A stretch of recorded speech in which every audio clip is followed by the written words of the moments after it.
Bien, nous attendons la fin de notre générique, c'est-à-dire le grésillement gentiment fourni par mon ordinateur, et nous passons à la vidéo sur Muros en América, plus exactement Latinoamérica ou América Latina. C'est la dernière vidéo avant les vacances, parce que pendant les vacances, je vais vous laisser tranquille et ne pas vous demander de travail.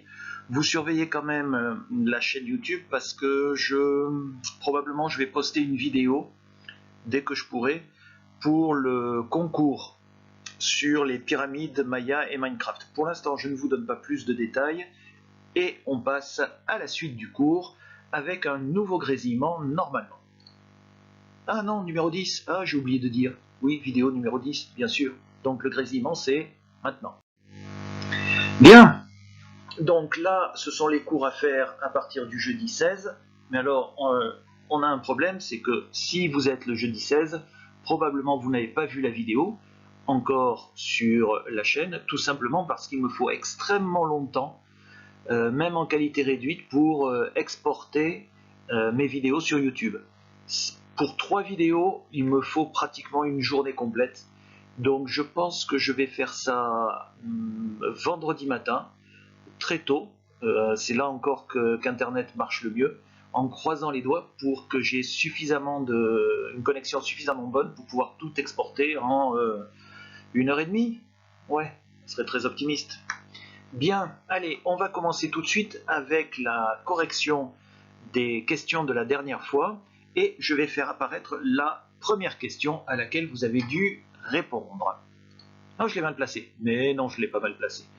Ah là là, vous avez cru que je m'étais trompé. Donc, la question c'était de quelle région trata el texto? De quelle région traite le texte? En fait, quand je dis le texte, c'était juste le titre. On va garder le reste du texte pour après les vacances. Et deuxième question, define América Latina, qu'on pouvait poser aussi de la manière suivante. Define Latinoamérica. América Latina, Latinoamérica, ce sont deux synonymes. Et je vous propose comme réponse, je dis bien propose parce que il y a plusieurs solutions possibles. Malheureusement, comme on n'est pas en direct, en classe, en présence les uns des autres, vous ne pouvez pas me proposer votre solution, sauf si vous voulez le faire par mail. Alors à ce moment-là, vous m'envoyez vos solutions par mail et je vous dis si oui ou non c'était une phrase qui était correcte. Moi, je vous propose celle-là. Enfin, c'est deux réponses puisqu'il y a en fait deux questions. El texto trata de Latinoamérica. Vous pouvez dire aussi el texto trata de Latinoamérica. Et deuxième partie, América Latina se compone de los países que hablan espagnol o portugués. Donc le texte traite de l'Amérique latine. L'Amérique latine se compose des pays qui parlent espagnol ou portugais. Alors dans ma réponse, la première partie ne pose pas grand problème. Le texto trata de América Latina, ça va. Vous remarquez quand même que devant l'expression América Latina ou Latinoamérica, comme pour presque tous les noms géographiques, vous n'avez pas d'article devant. On dit l'Amérique latine en français, on dit América Latina en espagnol. Dans la deuxième phrase, América Latina se compone de los países que hablan espagnol o portugués. Alors ici, faites attention au mot país qui au singulier s'écrit P-A-I-S et vous appliquez la règle normale de mise au pluriel d'un nom commun. Ça se termine par une consonne, vous rajoutez ES. Ensuite, j'attire votre attention aussi sur de los países. En français, on va dire se compose des pays. Mais attention, ce des en français, ce n'est pas une préposition indéfinie plurielle, c'est en réalité la fusion de la préposition de en français et de l'article les qui donne des. En espagnol, vous avez donc la préposition qui apparaît et l'article. Attention à ce détail. Alors, qu'est-ce que je pourrais vous dire d'autre? Bah oui, vous parlez du verbe hablar, hablan. Ici, c'est une troisième personne du pluriel. Alors, on pourrait traduire par il parle, espagnol ou portugais. En fait, c'est un des équivalents possibles, si vous vous souvenez bien, c'est un des équivalents possibles de on. Vous pouvez utiliser pour traduire on la troisième personne du pluriel à une condition. Vous ne devez pas faire partie du groupe en question.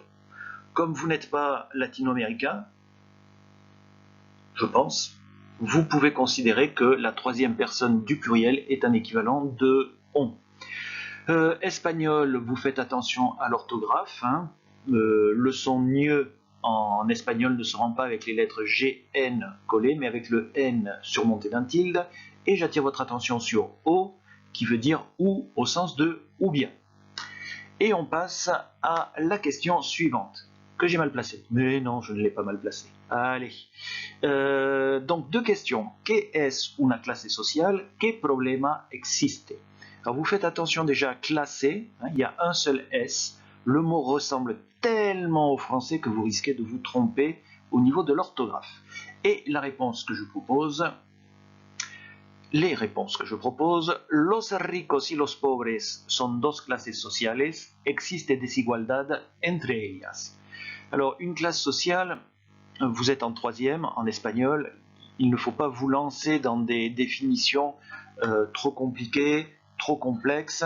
Simplement en lisant le texte et en regardant la vidéo, dont vous avez l'adresse, le lien en haut, et normalement en description, si j'ai bien fait mon travail, au-dessous de la vidéo. Donc ne vous lancez pas dans des définitions beaucoup trop compliquées.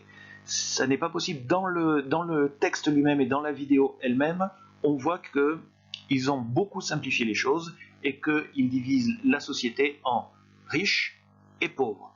Ce qui est très caricatural, mais bon, disons que pour un niveau troisième, ça va très bien. Donc les deux classes sociales du document, ce sont les riches et les pauvres.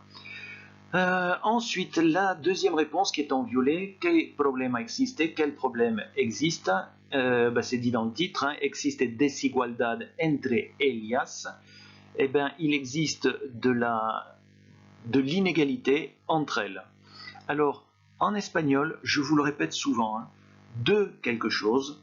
Alors, les exemples que j'ai l'habitude de donner, c'est je mange du pain, j'utilise de la farine, nous allons étudier de la grammaire, etc. etc. Tout ce genre d'expression, en espagnol, c'est rendu de la façon suivante: vous mettez le nom commun tout seul, pas de préposition, pas d'article. C'est tout. Je mange du pain, ça va donner como pan. Je mange, como, pan, du pain. Donc là, pas d'article, pas de préposition. Et j'ai rajouté entre ellas, entre elles. À la limite, il est possible de se passer de entre ellas. Simplement dire existe desigualdad est une réponse valable, un peu juste, un peu courte, mais bon, qui fonctionne ici. L'idéal, là je vous donne vraiment la base de la base, l'idéal ça peut être également de rajouter, vous savez, toutes ces expressions que je vous donne quand on s'occupe de vocabulaire, de phrases en début d'heure, c'est là que toutes vos collections d'expressions peuvent être utiles pour enrichir vos phrases. Alors là je n'en ai pas qui me viennent à l'esprit parce que c'est vrai que j'ai également un petit peu déconnecté, mais oui, par exemple, si on avait vu une expression, c'était lo importante es que, si je me souviens bien. Ce qui est important, c'est que, là vous le rajoutez devant, ça fait lo importante es que existe desigualdad, et ça vous fait une phrase qui est très bien, ça fait bon effet, et vous l'avez placée. Donc pensez à utiliser ces expressions-là, qui vous font bien voir des professeurs d'espagnol, même s'ils sont loin. Dernière question, si je ne me trompe pas, et elle doit être mal placée. Non, elle est bien placée. ¿Qué pasa con las clases sociales en Latinoamérica? Que se passe-t-il avec les classes sociales en Amérique latine? Faites attention à l'orthographe. Pasa, un seul S. Clases, un seul S, enfin au milieu. Et faites attention aussi au verbe pasar. En français, on dit se passer. En espagnol, on dit pasa. Il n'y a pas de pronom réfléchi devant. Réponse possible. Las clases sociales en Latinoamérica están divididas por muros. Oula, j'ai mal prononcé. Je reprends. Las clases sociales en Latinoamérica están divididas por muros. Bien, lâche ton téléphone portable. Non, j'ai rien vu, mais bon, je suppose qu'il y en a un qui doit être en train de jouer avec son téléphone portable, c'est sûr. Tiens, d'ailleurs, moi, est-ce que j'ai des messages? Non, c'est bon, je peux continuer à être sérieux. Alors, les classes sociales en Amérique latine sont divisées par des murs. Là, faites attention à están divididas, parce que vous avez pu remarquer dans le titre, En América Latina, la desigualdad de clases está dividida por muros. Vous voyez que dividida s'accorde. Dans le titre, c'est féminin singulier. Mais vous, comme votre sujet est féminin pluriel, las clases, vous êtes obligé de mettre divididas au pluriel. C'est un participe passé qui s'accorde. Je vous rappelle que les participes passés en espagnol sont invariables s'il y a l'auxiliaire haber devant. S'il n'y a pas l'auxiliaire haber devant, les participes passés s'accordent en genre et en nombre. J'attire votre attention aussi sur l'avant-dernier mot de la réponse, por.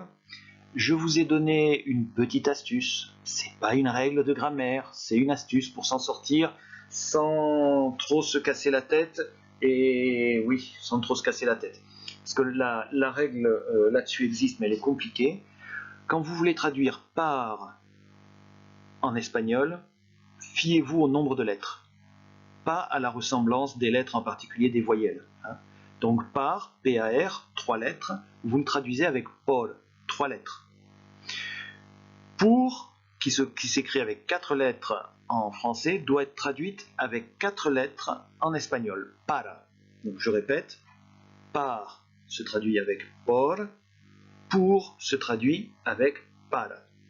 Alors c'est pas une règle, parce que ça marche dans 90% des cas, 80-90% des cas, mais c'est une astuce pour, disons, éviter de commettre des erreurs trop souvent. Disons que là, si vous appliquez cette astuce systématiquement, dans 80-90% des cas, vous aurez juste. Et quand vous allez progresser en espagnol, à ce moment-là, il faudra apprendre les règles qui concernent l'utilisation de pour et par, de para et de por. Bien, voilà un petit peu pour ceci. Et nous n'avons pas fini, parce que là, vous n'allez pas vous contenter de juste regarder la vidéo. Je vais vous donner encore plus de travail. Bon, en fait, vous vous organisez un petit peu comme vous voulez, en fonction du temps que vous avez, je vous l'ai déjà dit, du matériel que vous avez, et des gens qui peuvent vous aider. Donc, je vais vous proposer comme dernier travail, si j'ai fait le bon clic au bon moment, oui, magnifique, je vais vous demander de relire les questions et les réponses à voix haute en espagnol. Alors, vous pouvez éventuellement le faire avec quelqu'un qui s'y connaîtrait suffisamment en espagnol pour le faire, ou alors vous utilisez Google Traduction ou Reverso, de toute façon pour bien écouter comment ça se dit et pour le prononcer. Alors, ce que je peux vous proposer pour vous aider, c'est que je vais vous lire les questions en espagnol. Après, je vais vous laisser en silence le temps de répondre. Il n'y aura aucun bruit. Et je passerai à la question suivante. Comme ça, vous pouvez revenir en arrière et relire tout ça ou reprononcer toutes ces réponses.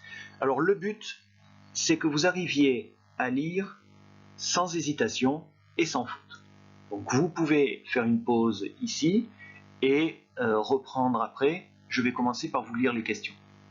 Alors attention, je commence, une question, un silence, une question, un silence. C'est parti.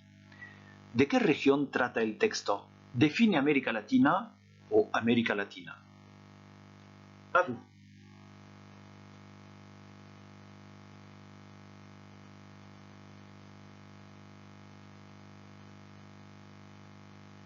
Bien, je pense que ça a dû être suffisant comme temps. On passe à la deuxième série de questions. ¿Qué es una clase social? ¿Qué problema existe? À vous de répondre.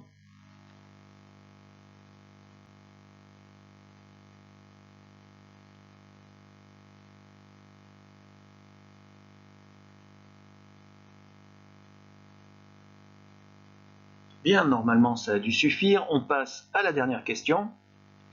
Je vous lis la question. ¿Qué pasa con las clases sociales en Latinoamérica? Et c'est à vous.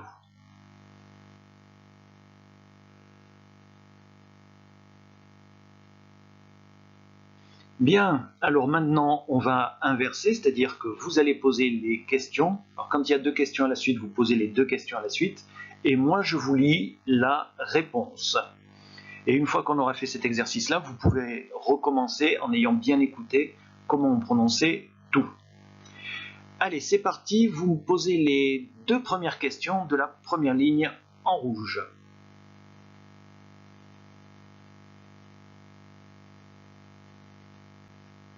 Et la réponse est El texto trata de América Latina. El texto trata de Latinoamérica. América Latina se compone de los países que hablan español o portugais. Maintenant, vous allez me poser la deuxième série de questions, celles qui sont en bleu et en violet, c'est à vous.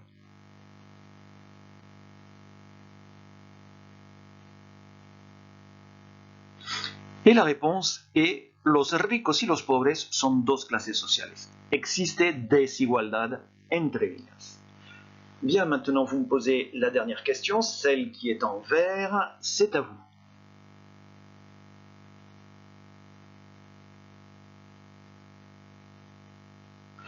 Et la réponse va être, las clases sociales en Latinoamérica están divididas por muros. Je vous relis les questions et les réponses une dernière fois pour que vous ayez tout d'un bloc et que vous puissiez éventuellement le réécouter en regardant le minutage.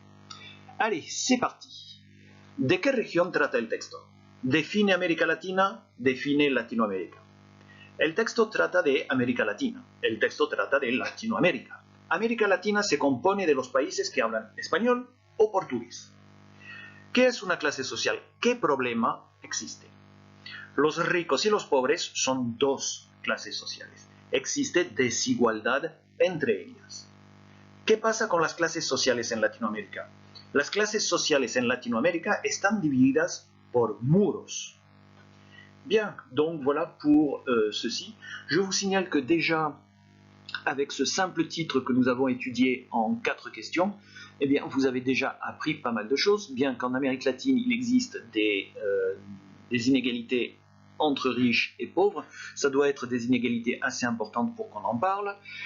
Je ne parle même pas de la vidéo, hein, simplement du titre, déjà, vous avez déjà appris ça. Et ensuite, vous savez que des riches et des pauvres, on ne va pas généraliser, on va être prudent, des riches et des pauvres peuvent arriver à être séparés par des murs maçonnés, en briques, en parpaing, en pierre, tout ce que vous voulez, mais matériellement, il y a des murs qui séparent des riches et des pauvres. C'est une information qui est intéressante. Vous verrez que dans la vidéo, enfin vous avez déjà vu que dans la vidéo, il y en a d'autres, c'est assez étonnant. Bien, passons à la suite. Et si je me souviens bien, je vous ai mis un petit souvenir de quelque chose qui, je suis sûr, doit vous manquer énormément. La salle d'espagnol avec son magnifique enregistreur que vous adorez tous et dont vous savez qu'il faut appuyer sur le bouton orange pour enregistrer, sur le bouton noir au milieu pour arrêter la lecture et qu'il faut me redonner ça et qu'en général j'essaie d'écouter si vous avez bien mis votre nom et votre prénom. Et je vois que le magnifique drapeau espagnol est toujours là sur le côté et que notre salle actuellement doit être bien vide et bien solitaire. Voilà, tout ça est dramatique. Et on va terminer là-dessus. Je vous souhaite de bonnes vacances. Surveillez quand même la chaîne de temps à autre parce que je vais poster une vidéo sur Minecraft. Je suis en train de travailler sur une pyramide absolument énorme. Je ne sais même pas si je vais avoir le temps de la finir tellement elle est grande. J'ai été obligé de la construire par-dessus une plus petite que j'avais déjà faite. Voilà, sur ce, je vous souhaite de bonnes vacances et pour l'instant c'est fini.